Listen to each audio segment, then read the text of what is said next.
Hi. Back again for chapter 1. So glad you're here. So we're discussing the book. I thought it was just me, but it isn't.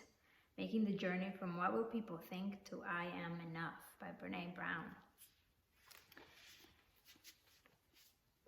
And chapter 1 is about understanding shame. And so let's jump right in.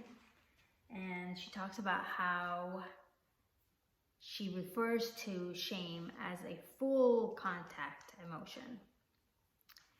And so she defines shame. The definition of shame, I just want to read it to you, is shame is the intense, painful feeling or experience of believing we are flawed and therefore unworthy of acceptance and belonging. Let me read that to you again one more time. Shame is the intense, painful feeling or experience of believing we are flawed and therefore unworthy of acceptance and belonging. I mean, that hits me right here.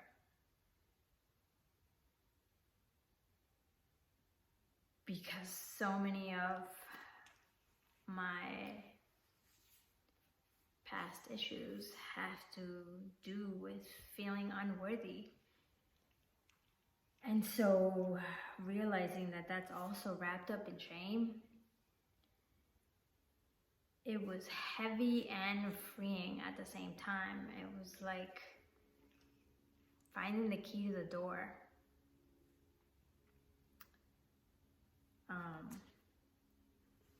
And so one reason why shame is so powerful is because it makes us feel alone. We are the only person in the universe making this mistake. We are the only person in the universe experiencing this.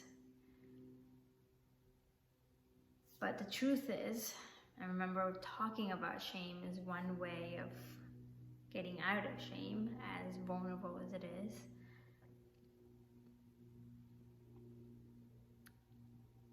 The truth is that once you talk to somebody about it, most likely they've experienced something just like it, or at least somewhat similar to it. And there are other times where rather than just listening or responding to someone's experience, we become overwhelmed with our own feelings of shame. So if someone's sharing something, this is how the disconnect happens. Because when someone's sharing an experience that caused them pain, we also feel it. And so we sometimes put up a wall to like, ooh, I don't want that feeling. I don't want to feel like that. And so that's when sometimes that disconnect happens. It usually happens either when our experiences don't fit with what we have of what's right.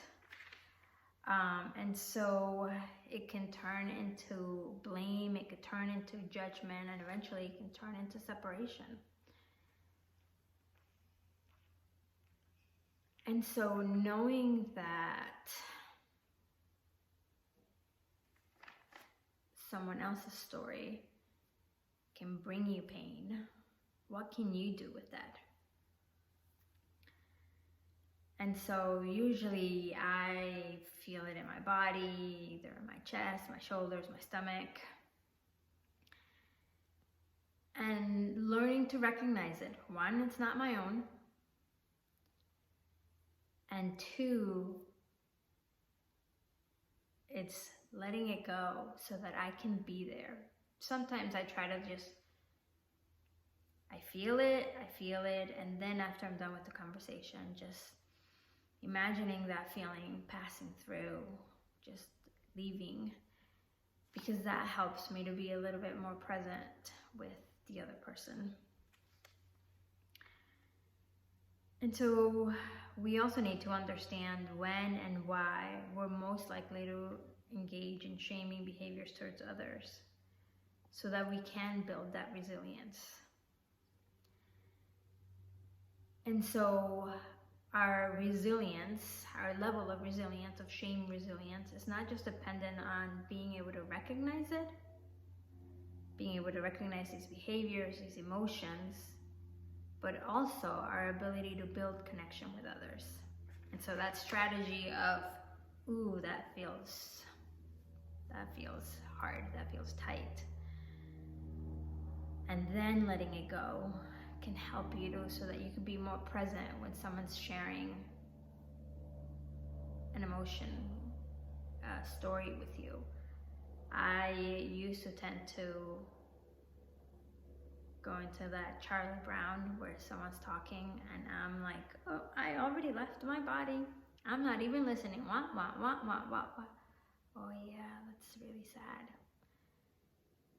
But then turning the flip on, being okay with having those feelings, and that I think is one of the biggest gifts you can give yourself, is being okay with being uncomfortable,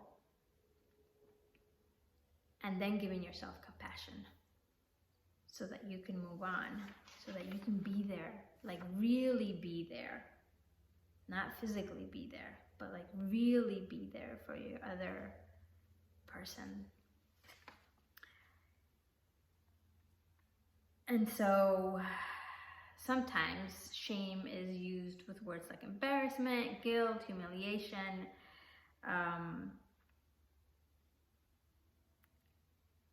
And shame is, I am bad. When you say I am bad, that's shame. I did something bad, that's guilt. Shame is hating yourself and understanding why other people hate you too.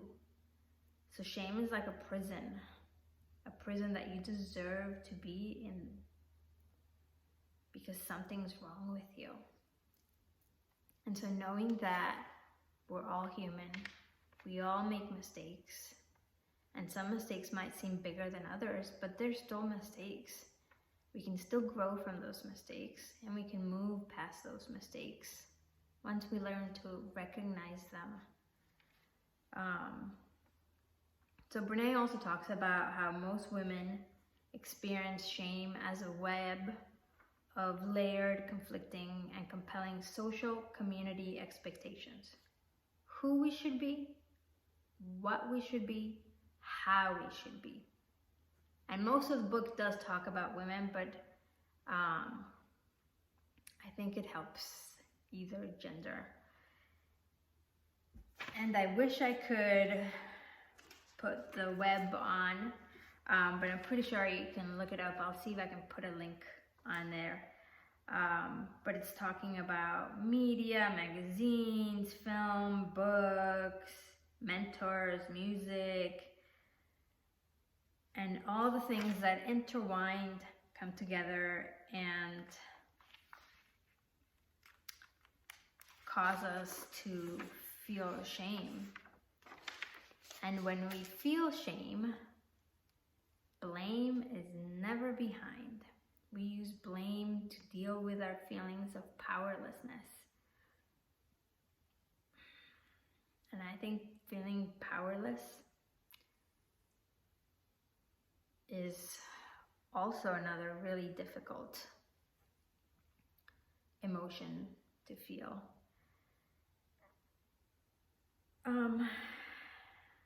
And so